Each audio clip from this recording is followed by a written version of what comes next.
ಮೊದಲನೇದಾಗಿ ನಮ್ಮ ನೆಲಮಂಗಲ ಜನತೆಗೆ ಮಹಾಶಿವರಾತ್ರಿ ಹಬ್ಬದ ಶುಭಾಶಯಗಳನ್ನ ಕೋರ್ತಾ ಇದ್ದೀನಿ. ಈ ದಿನ ನಮ್ಮ ಮುಕ್ತನಾಥೇಶ್ವರ ದೇವಸ್ಥಾನಕ್ಕೆ ನಾನು ಭೇಟಿ ಕೊಟ್ಟು ನಮ್ಮ ಕುಟುಂಬ ಸಮೇತ ಬಂದು ದೇವರ ದರ್ಶನವನ್ನು ಮಾಡಿ ದೇವರ ಆಶೀರ್ವಾದವನ್ನು ಪಡೆದಿದ್ದೇನೆ. ಮತ್ತು ದೇವರು ನಮ್ಮ ನೆಲಮಂಗಲ ಜನತೆಗೆ ಆರೋಗ್ಯ ಐಶ್ವರ್ಯ ಕೊಟ್ಟು ಕಾಪಾಡಲಿ ಮತ್ತು ಮಕ್ಕಳಿಗೆ ಒಳ್ಳೆಯ ವಿದ್ಯೆ ಬುದ್ಧಿ ಸಂಸ್ಕಾರವನ್ನು ಕೊಟ್ಟು ಬೆಳೆಸಲಿ ಅಂತ ಆಶೀರ್ವಾದ ಮಾಡಲಿ ಅಂತ ನಾನು ದೇವರ ಹತ್ರ ಬೇಡ್ಕೊಂಡಿದ್ದೀನಿ. ಇವತ್ತು ಮುಕ್ತನಾಥೇಶ್ವರ ದೇವಸ್ಥಾನಕ್ಕೆ ಸಹಸ್ರಾರು ಜನ ಭಕ್ತಾದಿಗಳು ಇವತ್ತು ಹರಿದು ಬರ್ತಾ ಇದ್ದಾರೆ. ಈಗ ನಾನು ಬರ್ತಾ ಇರ್ಬೇಕಾದ್ರೆ ನೋಡಿದೆ ಕ್ಯೂ, ಇಲ್ಲಿ ದೇವಸ್ಥಾನದಿಂದ ಮೇನ್ ರೋಡ್ ತನಕನೂ ಜನ ಸರತಿ ಸಾಲಿನಲ್ಲಿ ನಿಂತು ದೇವ್ರ ದರ್ಶನ ಮಾಡ್ತಾಯಿದ್ದಾರೆ. ತುಂಬ ಖುಷಿ ಆಗ್ತದೆ. ನಮ್ಮ ಪರಂಪರೆ ಸಂಸ್ಕೃತಿ ಹೀಗೆ ಬೆಳ್ಕೊಂಡೋಗಲಿ, ನಮ್ಮ ಧರ್ಮ ಇದೇ ರೀತಿಯಾಗಿ ಉಳಿಲಿ ಅಂತ ಹೇಳ್ಬಿಟ್ಟು ನಾನು ಆಶಿಸ್ತೀನಿ ಮತ್ತು ದೇವರಲ್ಲಿ ಬೇಡ್ಕೊತೀನಿ. ಸರ್, ಇವತ್ತು ಪ್ರತಿ ವರ್ಷದಂತೆ ಈ ಸತಿನೂ ಮಹಾಶಿವರಾತ್ರಿ ಪ್ರಯುಕ್ತ ಬೆಳಗಿಂದನೇ ಸುಮಾರು 4 ಗಂಟೆಗೇ ಅಭಿಷೇಕ, ಅದೇ ರೀತಿ ಮಹಾಮಂಗಳಾರತಿ, ಪ್ರಸಾದ ವಿನಿಯೋಗ, ಆಮೇಲೆ ಇದು BGS ರೋಟ್ರಿ ಅವರಿಂದ ರಕ್ತದಾನ ಶಿಬಿರ ಎಲ್ಲ ಏರ್ಪಡಿಸಿ ಮುಗಿದಿದೆ.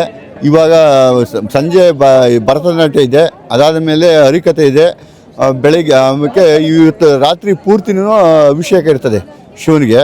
ಬೆಳಗ್ಗೆ ಮಾಮೂಲಿ ಅಭಿಷೇಕ ಆದಮೇಲೆ ಮಹಾಮಂಗಳಾರತಿ, ಹೋಮ, ರುದ್ರ ಹೋಮ, ಅದಾದಮೇಲೆ ಸುಮಾರು 20,000 ಜನಕ್ಕೆ ಊಟದ ವ್ಯವಸ್ಥೆ ಮಾಡ್ತಾಯಿದ್ದೀವಿ.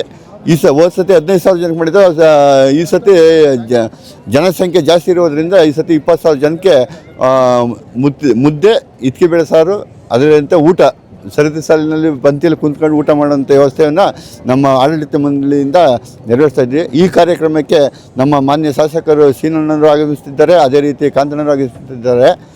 ಈ ದೇವಸ್ಥಾನ ಇಂಪ್ಲಿಮೆಂಟ್ ಮಾಡಲು ಮೂಲ ಕಾರಣ ನಮ್ಮ BML ಕೃಷ್ಣಣ್ಣವರು ಎಂಟ್ರಿ ಆದರು. ಅದಾದಮೇಲೆ ನಮ್ಮ ಅಣ್ಣ ವೆಂಕಟೇಗೌಡರು ಬಂದು ಅಭಿವೃದ್ಧಿ ಮಾಡಿದ್ರು. ಅದರ ನಂತರ ನಾವು ಅದೇ ರೀತಿ ಮುಂದುವರಿಸ್ಕೊಂಡು ಪ್ರತಿ ವರ್ಷದಂತೆ ಈ ಸತಿ ಕಾಂತಣ್ಣವರ ಸಹಯೋಗದಿಂದ ನಾವು ಅತಿ ಹೆಚ್ಚಾಗಿ ಅಭಿವೃದ್ಧಿ ಪಡಿಸ್ತಾ ಇದ್ದೀವಿ. ಅದರಿಂದ ನಮಗೂ ಸಂತೋಷ. ಭಕ್ತಾದಿಗಳು ಬರೋಂಥ ಭಕ್ತಾದಿಗಳಿಗೆ ಯಾವುದೇ ತೊಂದರೆ ಆಗಬಾರ್ದು ಅನ್ನೋದ ನೀರಿನ ವ್ಯವಸ್ಥೆ ಆಗಿರ್ಬೋದು, ಪ್ರಸಾದ ವಿನಿಯೋಗದ ವ್ಯವಸ್ಥೆ ಆಗಿರ್ಬೋದು, ಬಂದವರಿಗೆ ನೆರಳಿನ ವ್ಯವಸ್ಥೆ ಆಗಿರ್ಬೋದು.